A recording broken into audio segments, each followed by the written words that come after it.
Bagaimana Anda semua pagi hari ini? Semua baik ya, puji Tuhan. Saya juga baik. Kalau semua baik, saya juga baik. Baik, terima kasih. Hari Jumat malam, semua yang hadir mengikuti doa malam di sini, apa pokok doa yang disampaikan oleh Mas Arif dan itu yang paling banyak kita doakan? Masih ingat? Apa itu? Ya, doa untuk orang-orang yang teraniaya. Ya, yang pasti yang kita doakan itu adalah orang-orang percaya yang mengalami aniaya baik di bangsa kita dan juga di bangsa-bangsa yang lain. Ya. Nah, pagi hari ini, saudara, saya akan berbicara sedikit tentang aniaya. Ya. Ini sesuatu yang sebenarnya tidak menyenangkan bagi kita orang percaya. Betul atau tidak, saudara?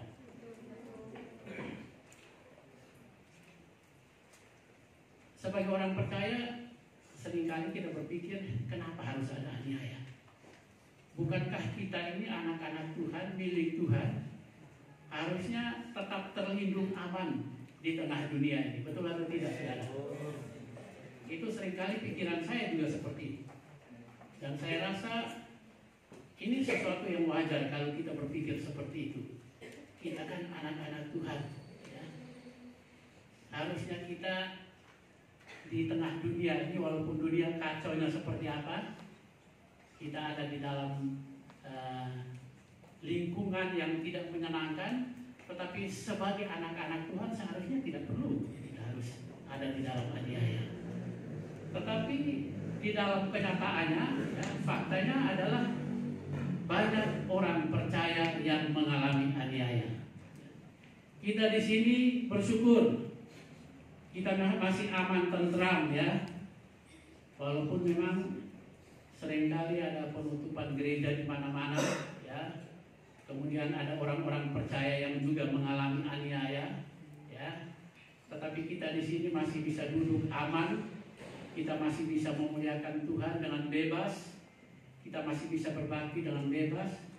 Tetapi kalau kita melihat, mendengarkan kabar tentang orang-orang percaya yang ada di luar bangsa kita, khususnya di bangsa-bangsa yang selama ini menolak kekristenan, aniaya terjadi begitu luar biasa. Setiap hari ada aniaya terhadap umat percaya. Dan ini merupakan fakta, merupakan kenyataan. Nah, baik, pagi hari ini saya akan berbicara sedikit tentang hal aniaya ini. Nah, saudara yang Tuhan kasihi, ya, kalau kita membaca data yang berkaitan dengan penganiayaan yang dialami oleh umat Tuhan di muka bumi ini, ya, itu ada negara-negara yang memang didata sebagai negara yang benar-benar melakukan penindasan terhadap orang-orang percaya, orang-orang Kristen secara nyata. Ya. Negara-negara yang ada di Timur Tengah, negara-negara komunis, itu banyak orang percaya yang mengalami aniaya di sana.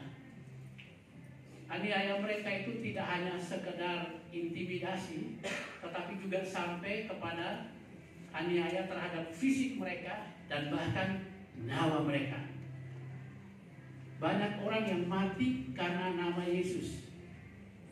Dan itu setiap tahun selalu terdata, ya, di atas 10.000 orang yang mati karena nama Yesus. Ini jumlah yang bagi saya tidak sedikit ini. Kalau tiap tahun di atas 10.000 ada umat percaya yang mati karena nama Yesus, ini jumlah yang cukup banyak. Itu yang mati. Belum yang mengalami tekanan fisik, aniaya fisik, ya. Nyawanya tidak sampai melayang, tetapi ya fisiknya mengalami aniaya. Belum lagi yang intimidasi secara psikis dan lain sebagainya. Ini sesuatu yang luar biasa yang dialami oleh umat percaya. Nah, oleh sebab itu tidak salah kalau setiap kali kita berdoa, kita perlu berdoa untuk orang-orang percaya yang di luar sana yang mengalami aniaya yang begitu luar biasa karena iman percaya mereka kepada Tuhan Yesus Kristus. Nah, saudara yang Tuhan kasihi,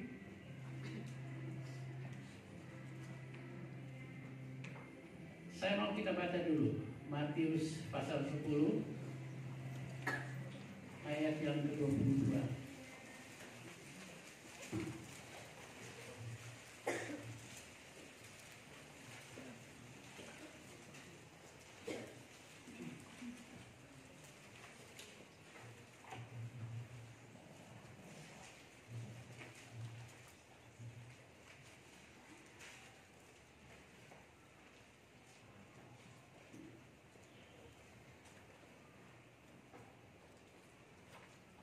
Sudah bertemu Matius pasal 10 ayat 22.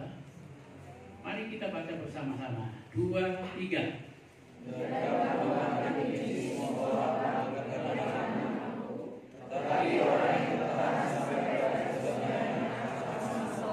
Ini perkataan siapa ini? Kalau kalian membaca secara lengkap, itu perkataan dari siapa? Apakah perkataan dari rasul-rasul? Perkataan siapa? Tuhan Yesus sendiri yang berkata. Dan kamu akan dibenci semua orang oleh karena namaku. Nah, semua orang di sini pasti orang-orang yang tidak percaya kepada Tuhan Yesus. Tetapi orang yang bertahan sampai pada kesudahannya akan selamat. Ya. Jadi siapa yang bertahan di dalam situasi dan kondisi di mana orang percaya dibenci oleh semua orang, itu Tuhan katakan ya akan bagaimana? Akan bagaimana itu? Ya, kata terakhir itu akan selamat ya. Jadi kalau tidak bertahan di dalam aniaya, di dalam kesukaran, di dalam situasi kondisi kita dibenci, itu bagaimana itu? Selamat atau tidak? Tidak. Jelas tidak selamat. Itu sederhana saja. Kalau kita tidak bertahan di dalam kondisi kesukaran, kesulitan karena iman kita kepada Tuhan Yesus, Yesus sendiri berkata, tidak selamat. Ya, jadi kalau kita memperhatikan itu, percaya kepada Tuhan Yesus, menjadi orang percaya kepada Yesus Kristus Tuhan itu gampang-gampang susah, saudara. Ya, gampangnya adalah ketika kita terbuka, membuka hati, percaya kepada Yesus Kristus Tuhan, kita selamat. Tetapi sukarnya untuk mempertahankan keselamatan itu, kita harus benar-benar ekstra keras bekerja di dalam pertolongan Roh Kudus di tengah dunia yang jahat dan gelap ini untuk bisa mempertahankan iman kita sehingga kita setia sampai akhir. Dan itu yang diharapkan Tuhan dari kita. Sebab kalau kita tidak setia sampai akhir, firman Tuhan dengan jelas berkata tidak mungkin kita selamat. Nah, saudara yang Tuhan kasihi, mengapa harus ada aniaya? Nah, ada beberapa hal yang saya catat di sini bagi kita semua. Yang pertama, mengapa harus ada aniaya? Mari kita baca Yohanes 15 ayat 20 sampai 21.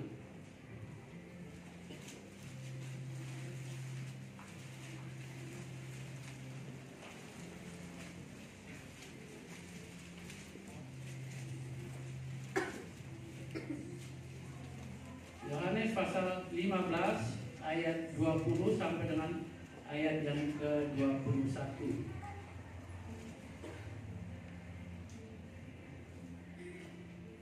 Sudah ketemu? Baik, saya akan bacakan untuk kalian. Ingatlah apa yang telah kukatakan kepadamu. Seorang hamba tidaklah lebih tinggi daripada tuannya. Jikalau mereka telah menganiaya aku, mereka juga akan menganiaya kamu. Jikalau mereka telah menuruti firman-Ku, mereka juga akan menuruti perkataan-Ku. Tetapi semuanya itu akan mereka lakukan terhadap kamu karena namaku, sebab mereka tidak mengenal Dia yang telah mengutus aku. Ya, perhatikan. Di situ dikatakan, jikalau mereka telah menganiaya aku, mereka juga akan menganiaya kamu. Jadi mengapa harus ada aniaya?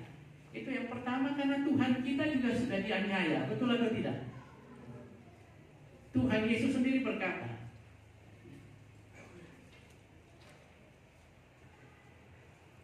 seorang hamba akan juga sama seperti tuannya. Kita ini hamba-hamba Tuhan, anak-anak Tuhan, dan tidak menutup kemungkinan kita juga masuk dalam aniaya.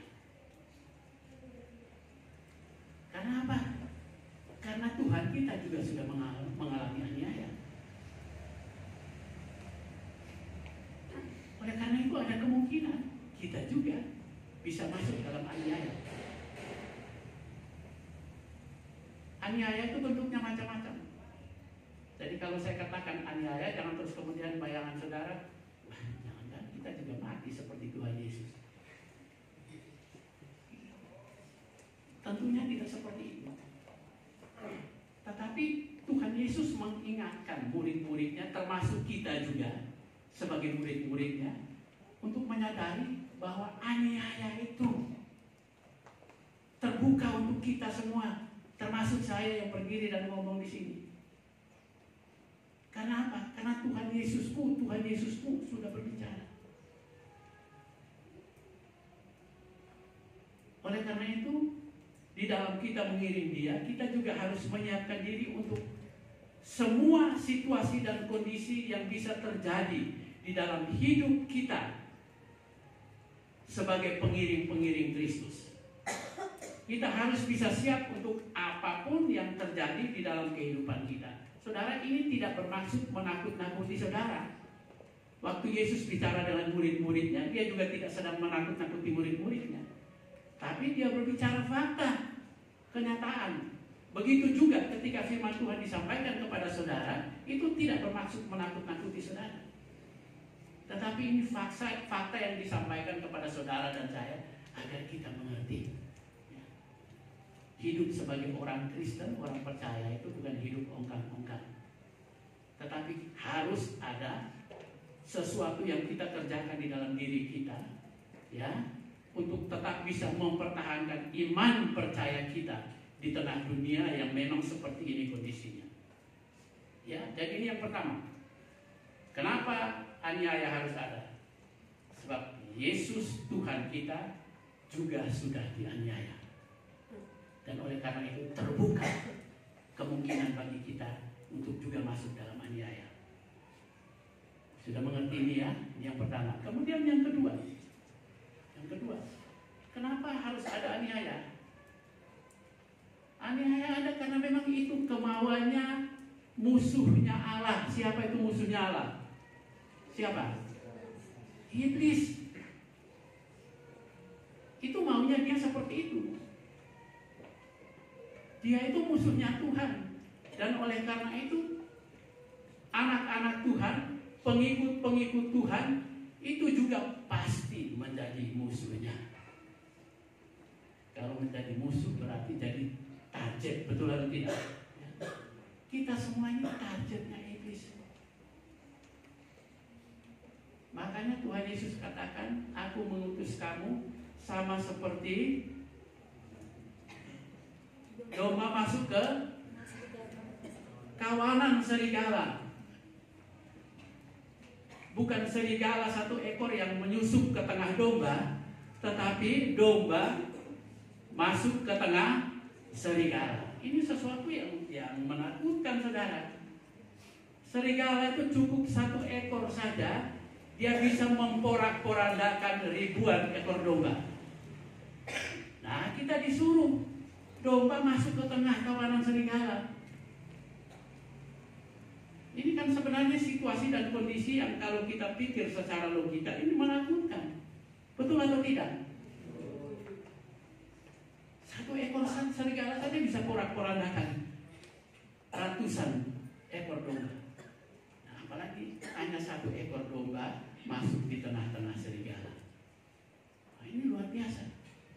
Tapi itu itulah situasi dan kondisi dari kita orang percaya.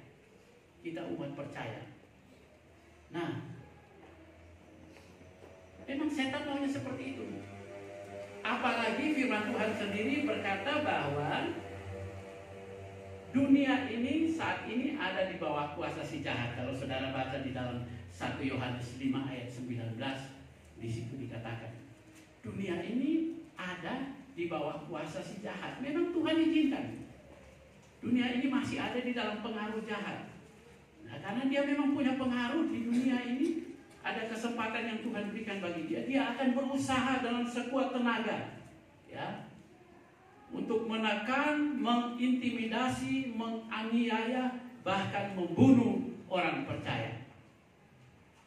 Dan itu yang sedang dikerjakan oleh setan akhir-akhir ini. Seperti saya katakan tadi, kita di sini tidak terlalu merasakan, tetapi saudara-saudara kita umat percaya di belahan bumi yang lain, itu mereka merasakan itu.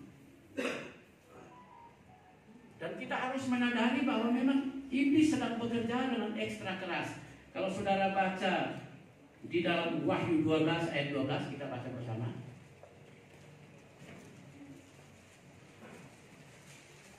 Wahyu 12 ayat yang ke-12.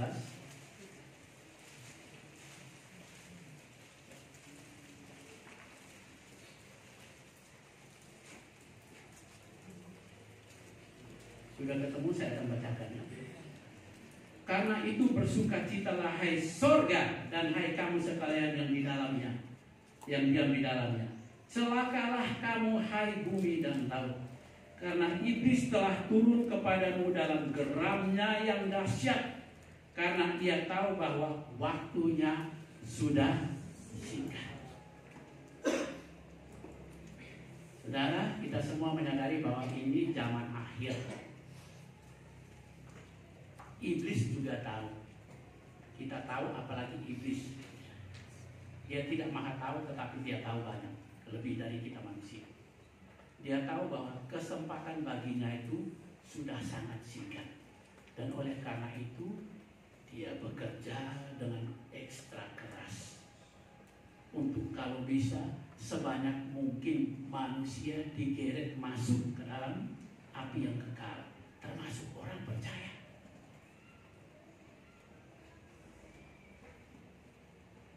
Dia akan terus melakukan aksinya untuk kalau bisa menyeret sebanyak mungkin manusia masuk ke dalam api yang kekal. Dan firman Tuhan juga sudah berkata dengan jelas bahwa akan ada banyak orang yang murtad pada zaman akhir. Dan kita semua tahu, murtad itu kan berarti yang memang dia berbalik dari keyakinan yang sebelumnya.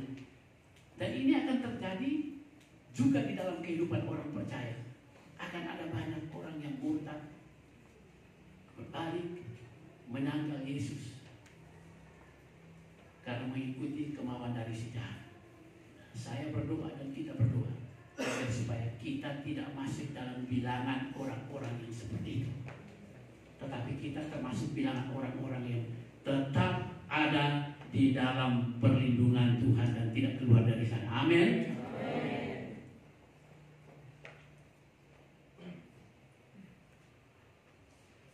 Jadi ini yang kedua, ya.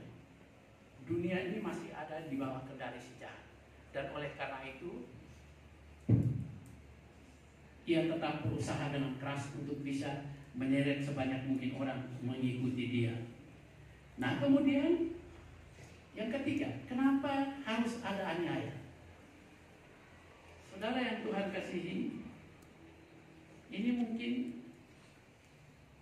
sedikit mengganggu pikiran kita. Tetapi ya saya mau sampaikan bahwa aniaya itu adalah berkat.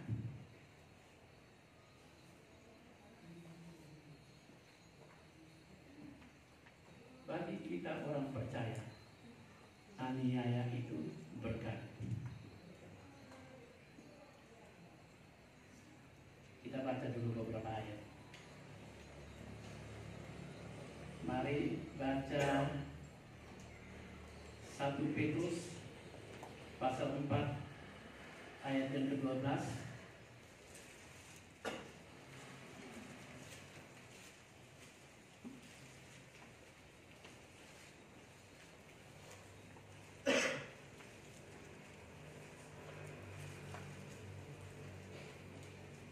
ayat 14 ya. 1 Petrus 4 ayat 14. Saya akan bacakan untuk kita. Berbahagialah kamu jika kamu dinista karena nama Kristus, sebab roh kemuliaan, yaitu roh Allah, ada padamu. Kata di depan itu apa? Apa? Berbahagialah. Bahagia itu kira-kira berkat atau bukan? Siapa yang menolak bahagia di sini? Saya percaya tidak ada seorang pun di sini yang menolak bahagia. Anda pasti mau bahagia. Dan firman Tuhan katakan berbahagialah mereka yang dinista karena nama Yesus. Mari kita baca lagi ya, beberapa ayat lagi. Matius 5 ayat 10 sampai dengan 12. Saya akan bawa saudara untuk kita melihat ayat-ayat firman Tuhan.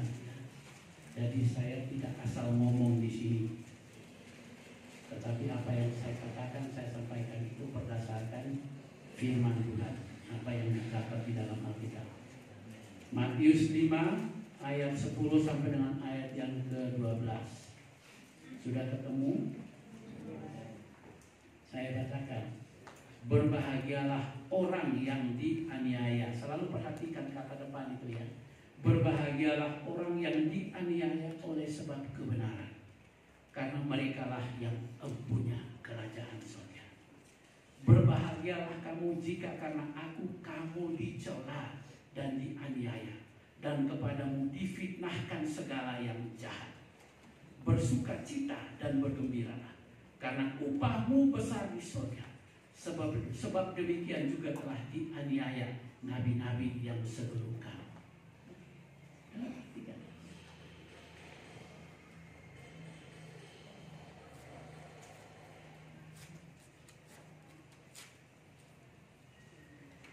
Sesuatu yang sebenarnya mungkin ya tidak masuk logika kita. Masa dianiaya harus berbahagia? Masa dinista, dijelek-jelekan harus berbahagia? Ini firman Tuhan. Berarti kalau saudara dan saya mengalami aniaya karena kebenaran, karena nama Yesus ya, bukan dianiaya karena ditangkap, nyolong lalu kemudian digebuk rame-rame, minum minuman keras, dihajar orang-orang kampung dan lain sebagainya. Tapi dianiaya karena kebenaran, karena nama Yesus, karena imanmu kepada Yesus. Firman Tuhan katakan berbahagialah. Ada berkat di situ.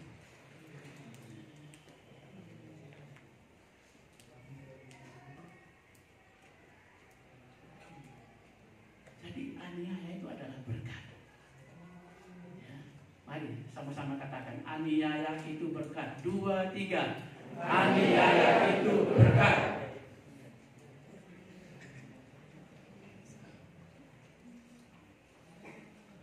Mungkin ada yang ragu-ragu ngomong begitu ya. Tapi tidak apa-apa. Yang penting mulutmu sudah ucapkan itu. Dan itu imanmu.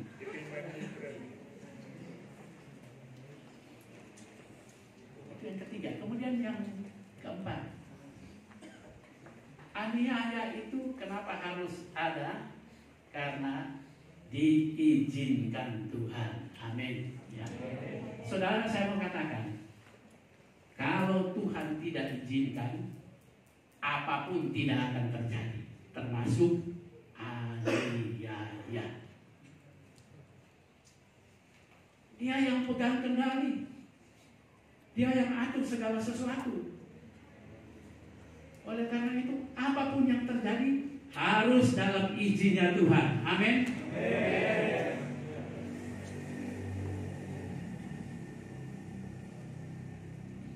Oleh karena itu tidak perlu takut. Aniaya datang kepada umat percaya karena Tuhan izinkan.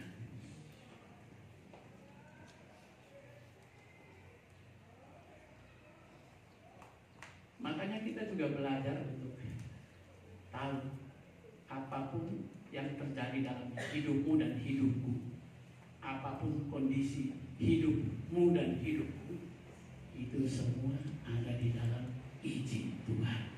Ya. Yang tidak menyenangkan datang dalam hidupmu dan hidupku, itu di dalam izin Tuhan.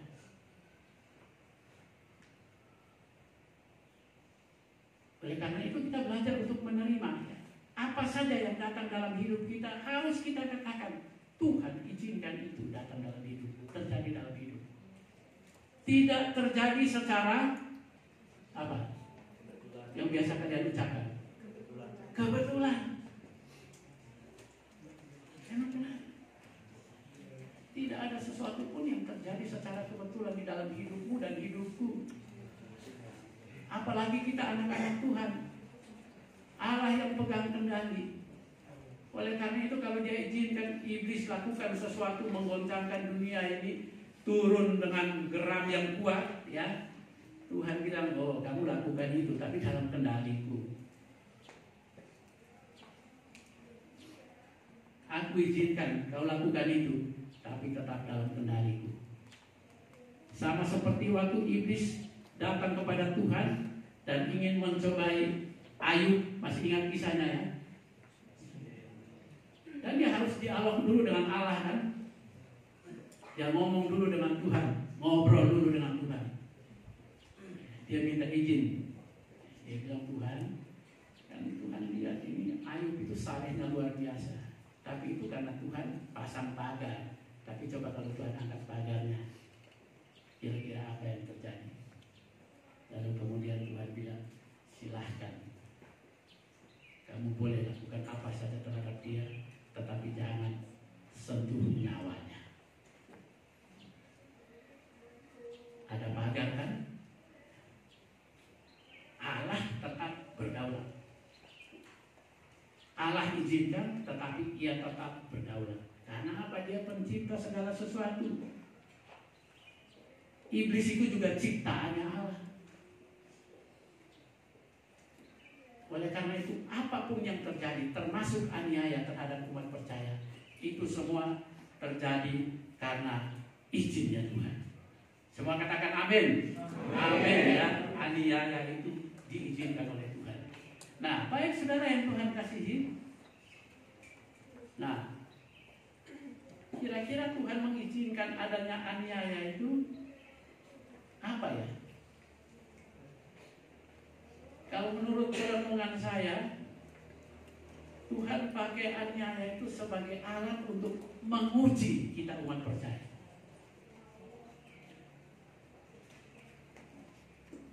Ketika kita ada di dalam situasi sukar, sulit karena iman kita kepada Yesus Kristus Tuhan, ya, dan itu Tuhan izinkan.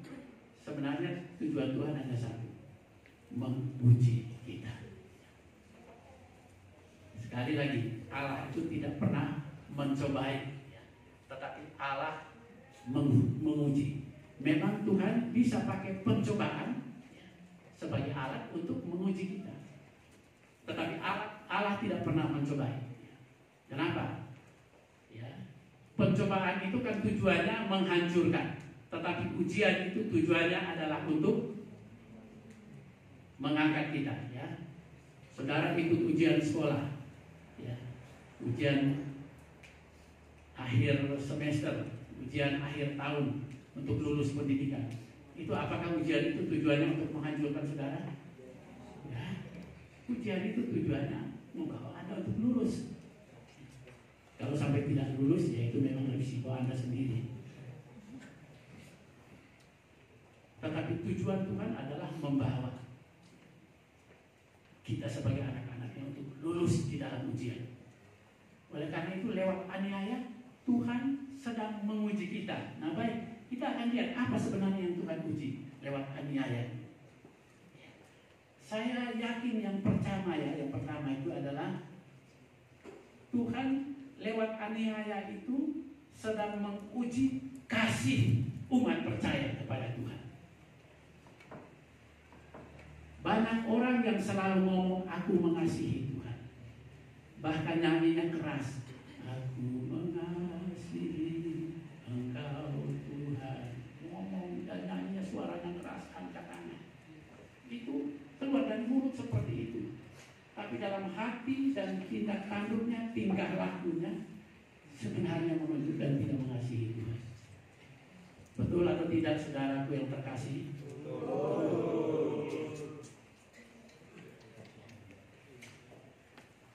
Dan banyak dari kita seringkali seperti itu.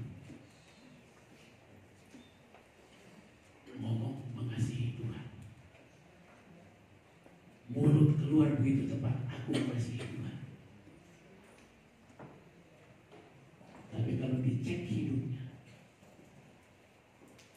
kalau saya mengecek hidup saya akan temukan bahwa itu hanya kata-kata doang. Ya, kira-kira begitu. Hanya omong doang. Hanya omong. Tapi dalam praktik, dalam tingkah laku kita, banyak kali menunjukkan bahwa kita itu sebenarnya tidak mengasihi Tuhan. Nah, oleh karena itu banyak kali umat percaya dibawa oleh Tuhan masuk aniaya. Umat Israel, Tuhan buat mereka harus berhadapan dengan bangsa-bangsa dan banyak kali mereka dikalahkan oleh bangsa-bangsa kafir di sekitar situ. Kenapa? Karena ketidaktaatan mereka. Hidup tidak takut Tuhan. Padahal mereka umat pilihan Tuhan. Tuhan selalu ada bersama-sama dengan mereka. Ya. Mereka memberikan persembahan setiap waktu kepada Tuhan. Ya. Ingin menunjukkan bahwa mereka mengasihi Tuhan. Tetapi sebenarnya praktek hidup mereka, tingkah laku mereka, perbuatan mereka, pikiran-pikiran mereka sama sekali tidak mengasihi Tuhan. Dan kalau kita mau jujur sebagai anak-anak Tuhan, banyak kali ya kita menunjukkan sikap tidak mengasihi Tuhan lewat sikap hidup kita, tindakan kita, pikiran-pikiran kita. Banyak kali kalau kita mau jujur. Dan oleh karena itu banyak kali ada anak-anak Tuhan, Tuhan izinkan ada aniaya kecil datang dalam hidupnya. Ada persoalan-persoalan kecil datang dalam hidupnya. Kenapa? Tuhan sedang menguji. Kamu ini mengasihi aku apa enggak? Aku lihat kamu sebetulnya tidak mengasihi.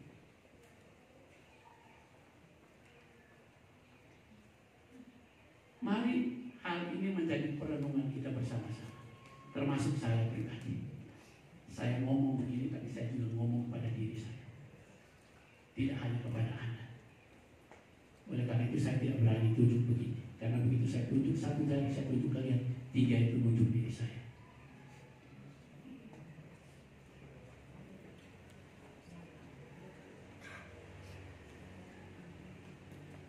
Ujian Tuhan untuk kasih kita kepada Dia.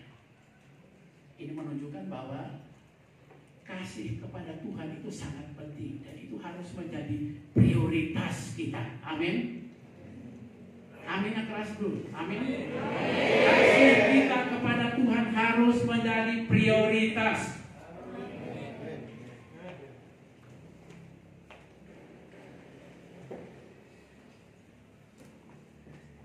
Karena itu yang Tuhan inginkan dari kita sebagai anak-anak.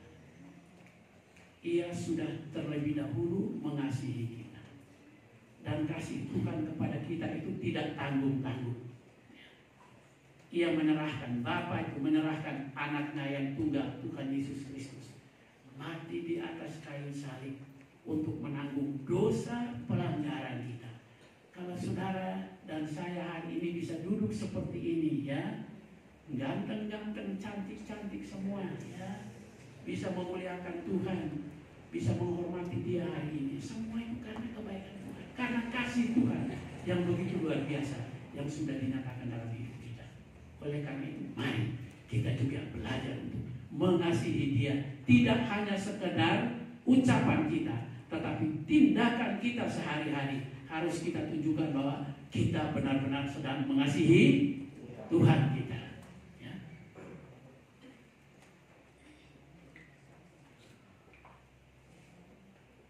Selain itu, apalagi yang diuji oleh Tuhan lewat aniaya? Yang kedua, Dia menguji ketaatan kita. Ketaatan, taat sampai akhir. Katakan, taat sampai akhir. Taat itu bukan hanya taat mut-mutan gitu ya. Hari ini taat, besok lupa, kemudian lusa sedikit ingat, tapi belum mau bertindak untuk taat. 3 hari, 4 hari kemudian baru mulai sadar taat.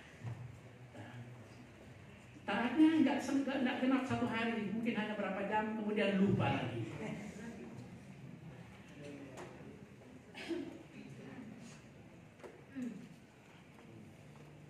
Lewat aniaya, lewat kesukaran, Tuhan menguji ketaatan kita. Kita harus taat kepada Tuhan. Taat kepada Tuhan itu mutlak. Sekali lagi mutlak, bukan pilihan. Jadi artinya saudara mau taat ya saudara, ya pokoknya saya jadi taat ya taat. Taat itu bukan pilihan, tetapi taat itu sesuatu yang mutlak, harus, mau tidak mau harus dilakukan.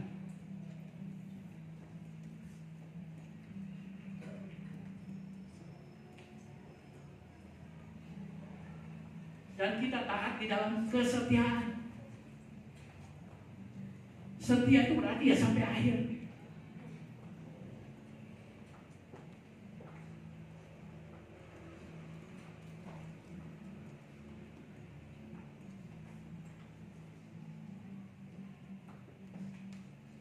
Saya berhenti lama supaya saudara merenung.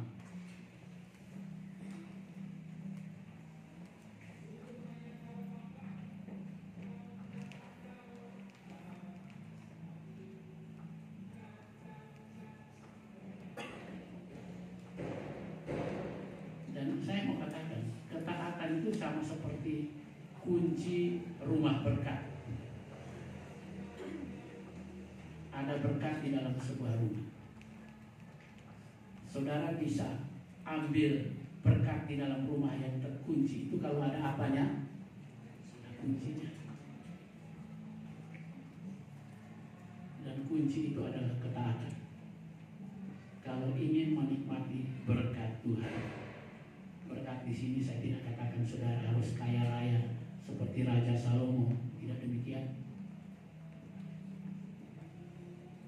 Berkat itu juga tidak hanya sekedar materi, tetapi yang paling utama adalah berkat rohani. Kalau saudara mau terima itu, ada kuncinya. Kuncinya adalah ketaatan. Begitu saudara taat, saudara gunakan itu, berkat Tuhan pasti akan datang dalam hidupmu dan hidupku. Amin.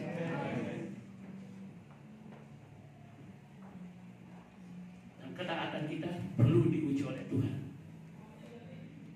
Dan sering Tuhan gunakan aniaya, kesukaran, kesulitan untuk menguji ketaatan kita.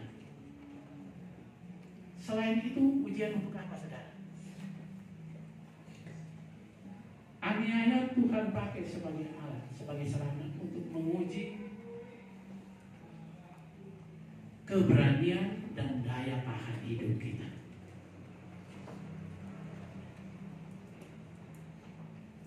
Saudara, firman Tuhan dengan jelasnya dikatakan di dalam Wahyu 2 ayat 18.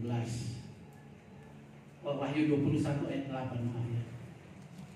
Saya kok seringkali mesti salah ngucap ya. Wahyu 21 ayat 8.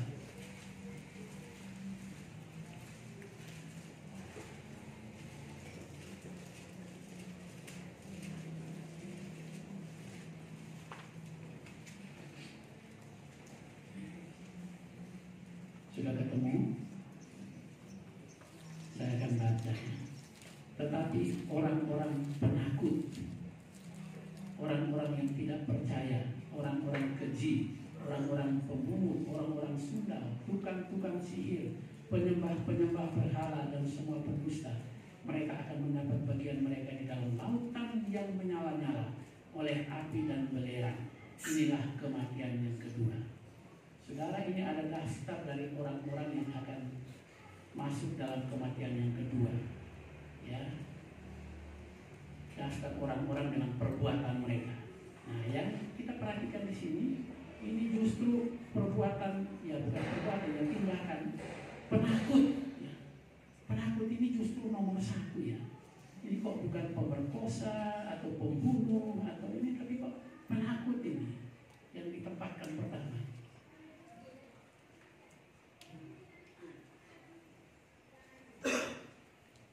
Nah, saya kadang-kadang pikir kenapa ya? Tapi kalau ini ditempatkan di pertama, ini berarti ya penting ini.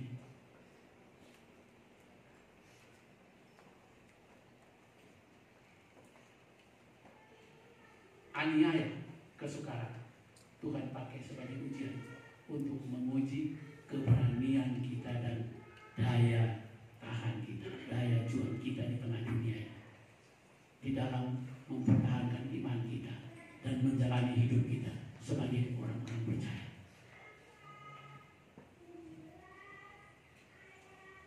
Makanya Tuhan seringkali ya, di dalam perjanjian lama, firman Tuhan selalu katakan, jangan takut. Jangan takut. Betul atau tidak? Selalu jangan takut, jangan takut. Karena Tuhan sendiri tahu bahwa memang kita ini orang-orang manusia ini memang penakut. Tetapi Tuhan tidak mau kita takut. Oleh karena itu berkali-kali beliau selalu katakan ya, lewat hamba-hambanya, lewat nabi-nabinya, selalu berkata, jangan takut, jangan takut, jangan takut. Dan untuk bisa menjadi tidak takut, harus diuji. Dan apa ujiannya? Harus masuk dalam kesukaran. Harus ada aniaya.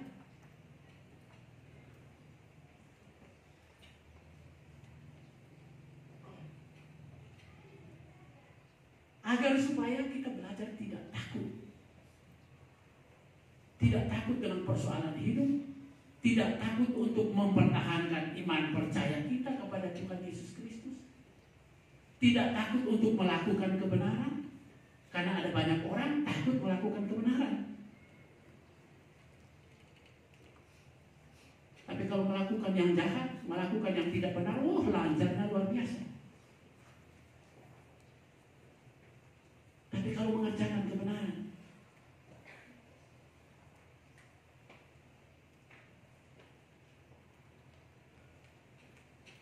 makanya perlu harus ada ujian. Dan ujian itu lewat kesukaran. Kita sedang dilatih, punya daya juang yang kuat di tengah dunia ini. Tidak gampang menyerah. Amin. Harus kuat di dalam dunia ini. Dan saya mau katakan itu bisa. Kenapa? Karena Tuhan tidak pernah menyuruh, memerintahkan manusia untuk melakukan sesuatu yang melebihi kekuatannya. Apapun yang harus kita lakukan, mengerjakan firman Tuhan, itu semua ada di dalam batas kekuatan kita sebagai manusia. Tuhan Maha tahu. Oleh karena itu kita tidak punya alasan dan berkata, aku gak bisa, aku tidak bisa.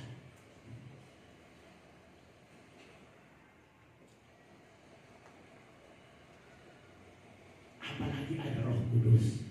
Betul atau tidak? Roh Kudus, Roh penolong, Roh kekuatan, Roh kuasa yang selalu menyertai anak-anaknya. Dia ada di dalam kehidupan kita, dan itulah kekuatan Allah yang menyertai kita untuk kita bisa punya keberanian, punya daya juang di dalam menjalani hidup kita di tengah dunia ini. Apalagi kita di bawah tekanan roh-roh jahat.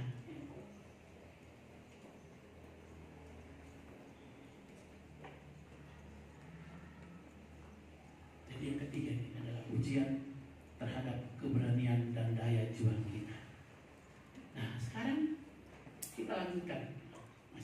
hati bagi saya ya. Nah, bagaimana kita dapat bertahan di dalam aniaya, saudara? Mari kita baca dulu Markus 4 ayat 5 sampai dengan ayat yang ke-6.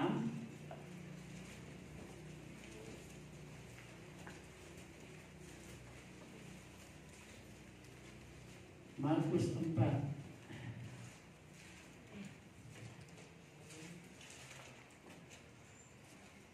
ayat 5 sampai dengan ayat yang ke-6.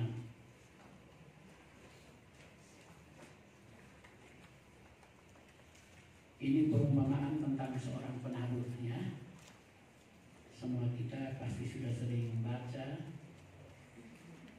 Waktu Anda sekolah minggu juga pasti sudah berulang-ulang diceritakan oleh guru sekolah minggu.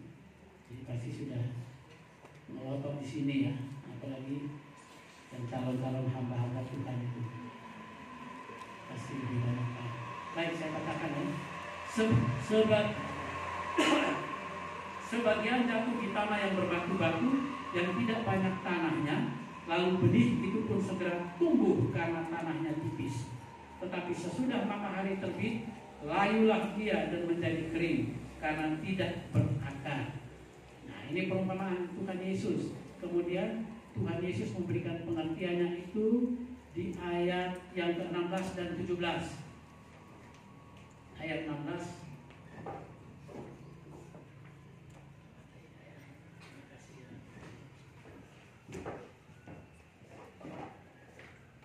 Ayat 16 dan ayat yang ke-17.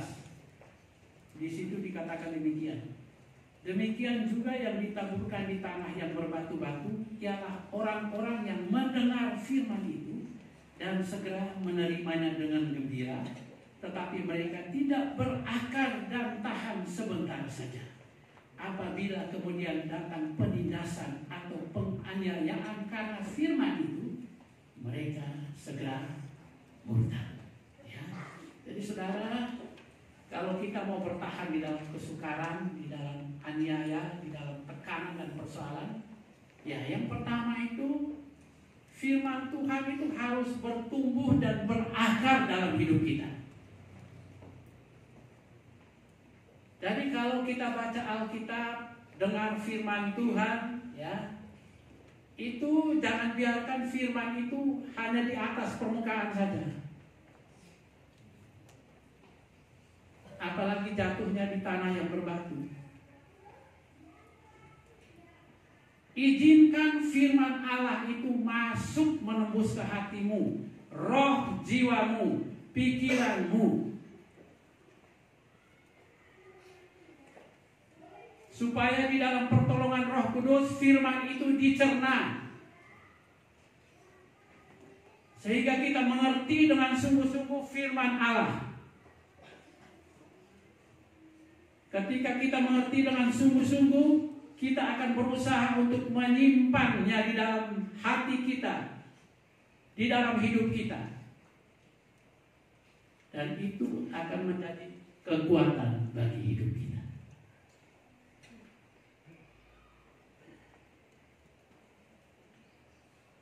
Semua kalian di sini, termasuk saya, tiap hari kita dengar firman Tuhan. Tiap hari dengar lagu-lagu rohani yang isinya itu dikutip dari firman Tuhan. Tiap hari saudara dan saya berdoa. Dan ucapan doa kita itu adalah ucapan yang sudah didasarkan kepada firman Tuhan. Nah, mari firman itu usahakan untuk bertumbuh, berakar, masuk ke dalam hati, pikiran kita. Dan itu menjadi cerminan. Ketika kesukaran datang, ketika aniaya datang, kita tetap akan berdiri teguh.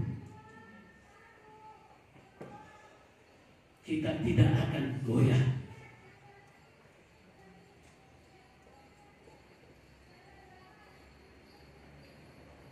Kalau saudara dan saya rindu untuk menang di dalam kesukaran, di dalam tekanan, di dalam persoalan, di dalam aniaya, mari, ayo pegang firman Tuhan itu.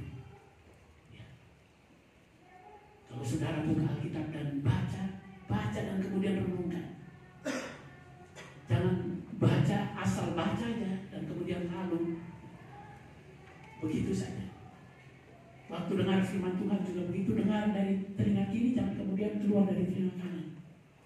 Tapi mari buka dua-dua telinga, firman itu masuk dari telinga kiri, telinga kanan, kemudian masuk ke hati.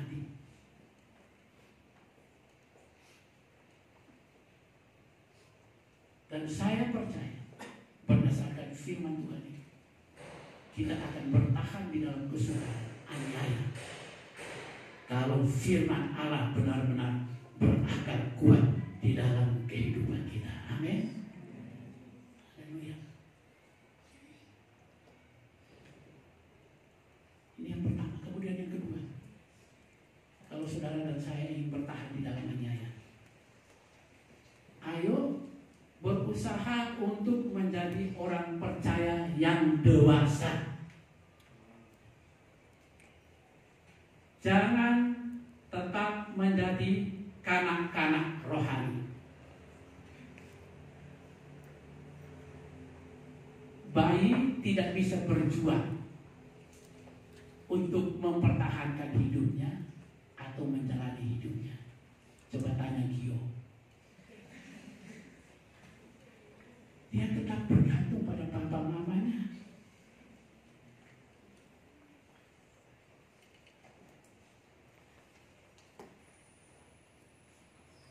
Apalagi Hano ya, masih digendong itu masih belum bisa bergerak sama seperti gerakannya belum sebanyak Gio.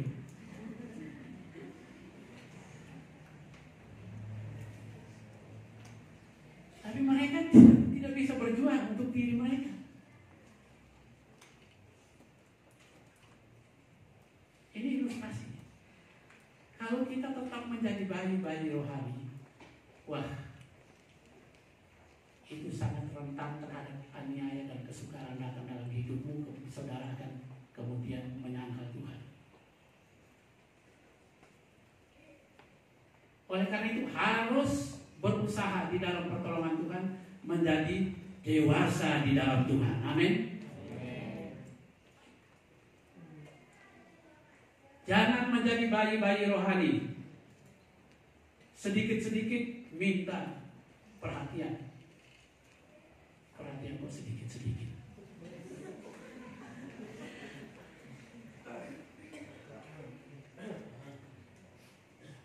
Kalau gak diperhatikan, ngambek.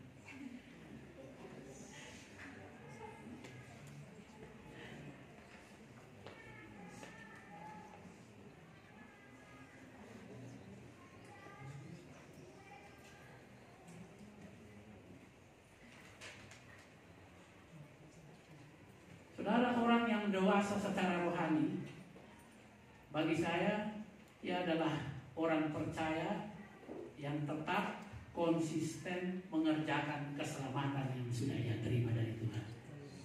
Semua di sini sudah terima keselamatan ya? Keselamatan dari siapa?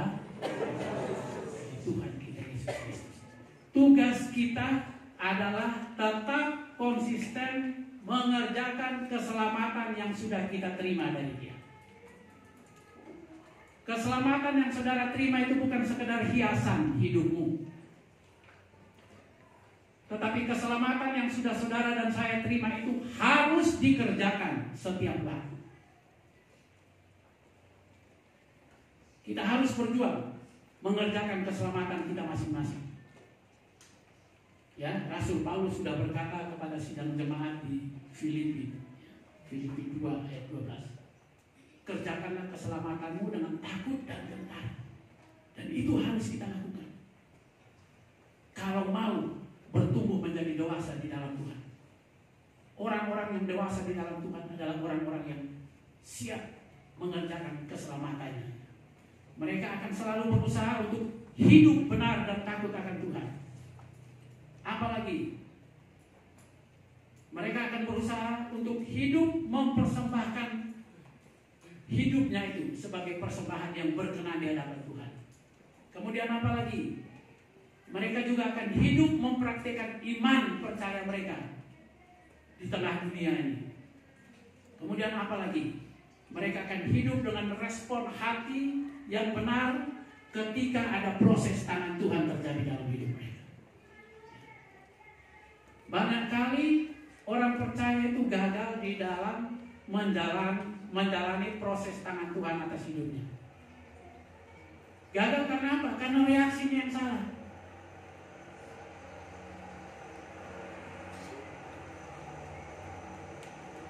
Tuhan memproses kita untuk membawa kita menjadi dewasa. Tapi seringkali kita menolak proses itu dengan bereaksi secara salah terhadap proses tangan Tuhan. Oleh karena itu, mari ketika proses tangan Tuhan datang dalam hidup kita, kita bereaksi secara benar. Amin. Kemudian yang ketiga, selain menjadi orang percaya yang dewasa, yang ketiga, hidup kita harus penuh dengan Roh Kudus. Sekali lagi, katakan bersama-sama. Hidup kita harus penuh dengan Roh Kudus. Saudara, ini penting. Kalau sudah bicara tentang Roh Kudus, ya, banyak kali orang berpikir ya, yang penting saya tahu bahwa Roh Kudus itu pribadi Allah yang ketiga. Itu saja sampai di situ. Tetapi banyak kali orang percaya tidak menyadari bahwa Roh Kudus itu dikirim oleh Tuhan Yesus ke tengah dunia itu untuk hadir dalam hidup orang percaya, menolong orang percaya, memampukan orang percaya untuk menjalani hidupnya sebagai orang percaya di tengah dunia ini. Banyak kali orang percaya mengabaikan Roh Kudus. Tetapi mari saya mau katakan, ayo mari kita sebagai anak-anak Tuhan andalkan Roh Allah di dalam hidup. Hiduplah penuh dengan Roh Kudus. Sebab hanya Roh Allah saja yang bisa memberikan kemampuan bagi kita. Karena Yesus sendiri berkata bahwa Roh Kudus itu adalah Roh penolong dan penghibur. Dia menolong dan juga menghibur. Ketika saudara ada di dalam kesukaran, kesulitan, ia menolong. Tidak saja menolong, tapi mendampingi saudara dan memberikan apa? Penghiburan. Jadi saudara nggak galau terus.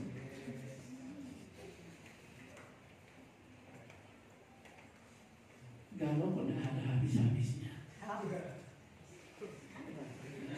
Jadi ketawanya berhasil. Kamu galau ya?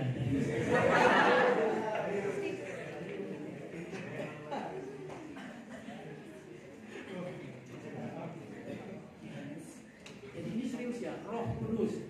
Kita perlu hidup penuh dengan Roh Kudus.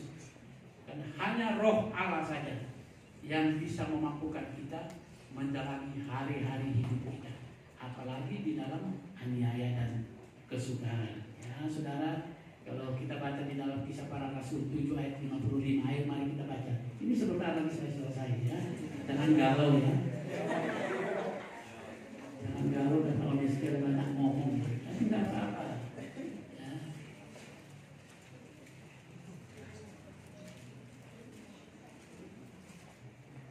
Kisah Para Rasul pasal yang ke-7 ayat yang ke-55. Sudah ketemu? Saya bacakan untuk kita. Ini pada waktu Stefanus dibunuhnya, dianiaya dan dibunuh. Ayat 55. Tetapi Stefanus yang penuh dengan Roh Kudus menatap ke langit lalu melihat kemuliaan Allah dan Yesus berdiri di sebelah kanan Allah. Lalu katanya, sungguh aku melihat langit terbuka dan Anak Manusia berdiri di sebelah kanan Allah.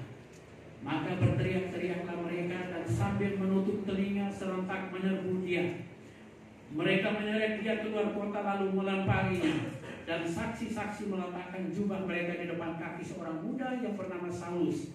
Sedang mereka melemparinya, Stefanus berdoa katanya, ya Tuhan Yesus, terimalah rohku. Sambil berlutut, ia berseru dengan suara nyaring, Tuhan, janganlah tanggungkan dosa ini kepada mereka. Dan dengan perkataan itu meninggallah ia. Saudara perhatikan ya, ini waktu terakhir Stefanus. Ia ada di dalam kondisi dianiaya. Dan Tuhan izinkan nyawanya harus diambil. Dan firman Tuhan berkata di situ, Stefanus ada di dalam kondisi seperti apa? Di awal tadi, penuh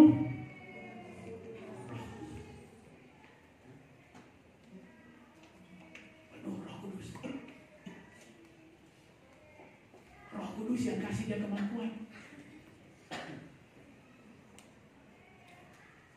untuk menyerahkan nyawanya kepada Tuhan. Karena memang itu maunya Tuhan seperti itu.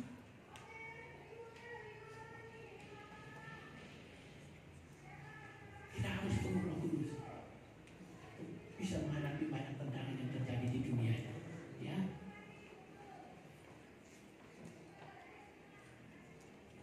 Nah, bagaimana sikap kita terhadap aniaya? Yang pertama, jangan gentar, jangan takut terhadap aniaya. Baca Matius 10 ayat 28.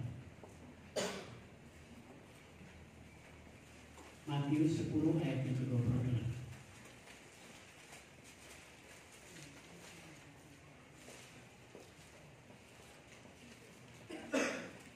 Jam berapa itu? Jam 10:30 ya. Hari ini sekali khotbah hari ini panjang, tapi gak apa-apa, kan tidak setiap kali saya khotbah panjang. Baru kali ini. Matius 10 ayat yang ke-28. Sudah ketemu? Saya bacakan. Dan janganlah kamu takut kepada mereka yang dapat membunuh tubuh, tetapi yang tidak berkuasa membunuh jiwa. Takutlah terutama kepada Dia yang berkuasa membinasakan baik jiwa maupun tubuh di dalam. Tidak perlu takut. Tuhan Yesus sudah katakan,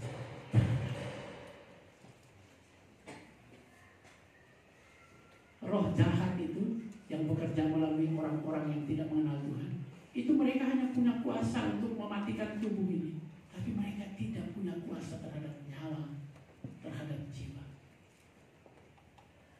Oleh karena itu Tuhan Yesus katakan dengan tegas, jangan takut. Yang pertama, kita tidak perlu takut dan gentar terhadap aniaya.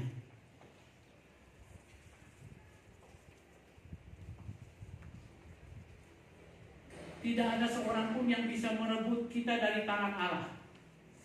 Itu Tuhan Yesus sudah katakan dengan tegas di dalam Yohanes 10 ayat 27 sampai dengan 29. Ya, Yohanes 10 ayat 27 sampai dengan 29. Firman Tuhan berkata demikian di situ. Domba-dombaku mendengarkan suaraku dan aku mengenal mereka dan mereka mengikut aku. Dan aku memberikan hidup yang kekal kepada mereka. Dan mereka pasti tidak akan binasa sampai selama-lamanya. Dan seorang pun tidak akan merebut mereka dari tanganku. Itu Tuhan berkata dengan tegas seperti itu. Dan itu saya percaya, saya iman. Hidupku ini tidak ada seorang pun yang bisa utak-atik. Kenapa? Karena saya ada di dalam perlindungan tangan Tuhan. Apapun yang terjadi atas hidupku harus atas izin Tuhan. Kalau Tuhan tidak izinkan, tidak akan terjadi. Tapi kalau Tuhan izinkan, itu terjadi dan bagi kemuliaan nama Tuhan. Karena memang firman Tuhan tegas. Tuhan Yesus sudah katakan, tidak ada seorang pun yang bisa mengganggu. Firman Tuhan juga katakan, kita ini adalah biji matanya Tuhan. Betul atau tidak? Biji mata Tuhan loh ya. Nah sekarang saya tanya, adakah siapa yang berani datang colok atau colek biji matanya Tuhan? Ada yang berani? Umpamakan saja Tuhan berdiri begini dan kemudian ada yang datang terus gini. Apa wani?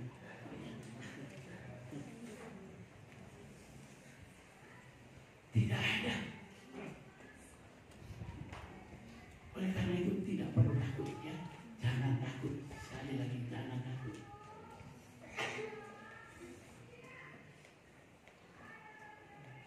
Dan yang terakhir, sikap kita terhadap aniaya. Yang terakhir, mari kita tetap berdoa memberkati orang-orang yang menganiaya kita. Jangan membalas kejahatan dengan ya. Mari kita baca ayatnya aja. Roma 12 silakan buka Roma 12.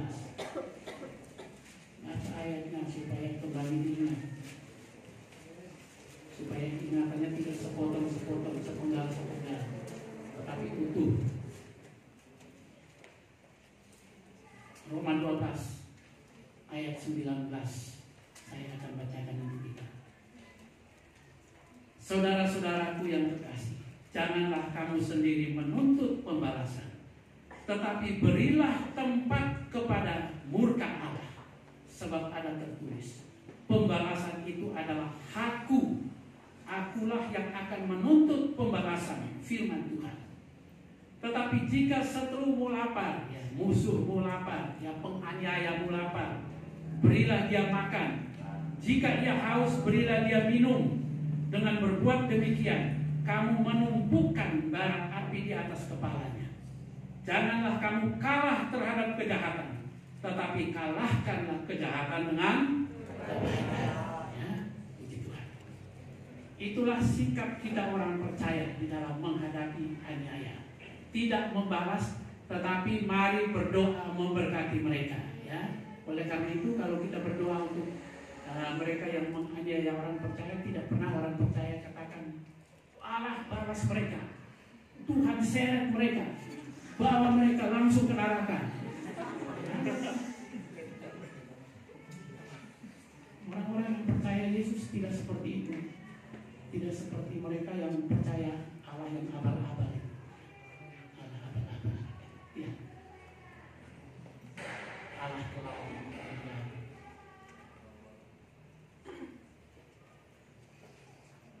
Saya berharap apa yang saya sampaikan pagi hari ini menjadi perenungan bagi kita semua. Saya mengatakan kita ini ada dalam masa yang sukar. Hari-hari hidup kita tidak akan semakin baik. Hari-hari yang kita jalani di dunia ini tidak akan semakin baik. Tetapi hari ke hari dunia ini bergerak dengan cepat. Dan pasti saatnya tiba yang dikatakan oleh firman Tuhan, aniaya besar-besaran terhadap umat percaya itu pasti akan terjadi, karena itu firman Tuhan.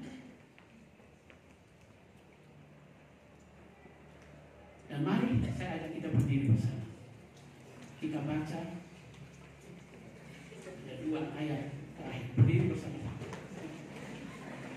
Matius 10 ayat 32 sampai 33, baca bersama-sama.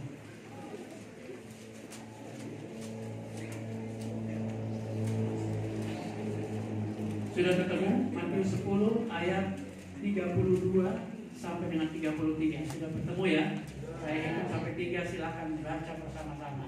2, 3. Siapa yang mengakui aku di depan manusia, aku juga akan mengakuinya di depan Bapa-Ku yang di surga. Tetapi siapa menyangkal aku di depan manusia, aku juga akan menyangkalnya di depan Bapa-Ku yang di surga. Oleh karena itu, mari setia sampai akhir. Amin. Mari katakan bersama-sama, aku mau setia sampai akhir. 2, 3, setia sampai akhir lagi. Aku mau setia sampai